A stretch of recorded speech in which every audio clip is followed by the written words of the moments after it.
এই হচ্ছে সোনাই নদী, একদম স্তব্ধ। আপনারা লক্ষ্য করছেন, এখানে আমি দাঁড়িয়ে রয়েছি দলাইয়ের পালংঘাট জিপিতে, বর্তমান পূর্ব রুকনি জিপি। আর এখানে সবচেয়ে বড় ব্যাপার হলো, এখানে রুকনি নদী এই সামনে এদিকে, আর রুকনি নদীর জল এখানে এই দিক হয়ে, এই সামনে রুকনি নদী, আর এখানে এই রুকনি নদীর জল এখান দিয়ে প্রবাহিত হয়ে এখানে সোনাই নদীতে এসে পৌঁছেছে। আর ওই সামনে রয়েছে দুই নদীর মিলনস্থল, যে জায়গার নাম হচ্ছে দুগঙ্গা সুন্দরী এলাকায়। সেখানে সংযোগ হয়েছে দুই নদীর, রুকনি নদী এবং সোনাই নদী সংযোগ হয়েছে। তো এখানে মাছ ধরা চলছে। আমি রুকনি নদীও দেখাবো আপনাদেরকে।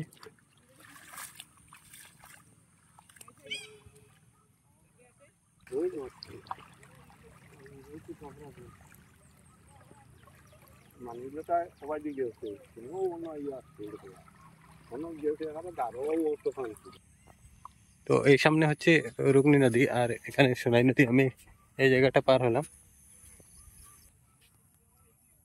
এই দিক দিয়ে জল আসছে, এখানে মাছ ধরা চলছে।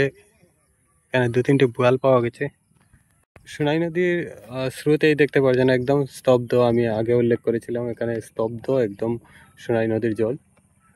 আর ঠিক এমনভাবেই রুকনি নদীর জলও।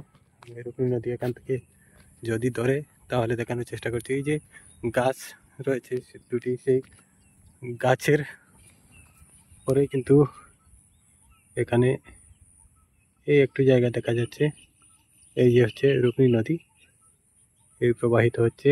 এর আগে কিন্তু ঝুলনপুল ব্রিজ রয়েছে এখানে, এদিকে দিয়ে প্রবাহিত হচ্ছে রুকনি নদী। এই হচ্ছে রুকনি নদী, এখান দিয়ে প্রবাহিত হচ্ছে। আর এই সামনে গিয়ে কিন্তু সুন্দরী প্রথম খণ্ডে গিয়ে দুটি নদী এখানে সঙ্গম হয়েছে, দুটি নদীর, সোনাই এবং রুকনির। তারপর সোনাই নদী সোনাইতে গিয়ে বরাকে গিয়ে মিলিত হয়েছে। এ হচ্ছে রুকনি নদী। আর রুকনি নদী খুব স্রোতহীন হয়ে পড়েছে। বরাক নদীর জল খুব দ্রুত বৃদ্ধি হওয়াতে দুটি নদীর জল স্তব্ধ হয়ে পড়ে। বরাক নদীর জল প্রতি ঘন্টায় 1 সেন্টিমিটার 1.5 সেন্টিমিটার করে বৃদ্ধি হচ্ছে, এমনটাই সকাল থেকে চলছে। কোনো ঘন্টায় 2 সেন্টিমিটার, আবার কখনো 1 সেন্টিমিটার করে বৃদ্ধি হচ্ছে। ধন্যবাদ সবাইকে। আমাদের পরবর্তী আপডেট পেতে আমাদের পেজটি ফলো করুন, দ্য বরাক লাইভ 24, এবং ইউটিউবে আমাদের পেজটি সাবস্ক্রাইব করুন। ধন্যবাদ।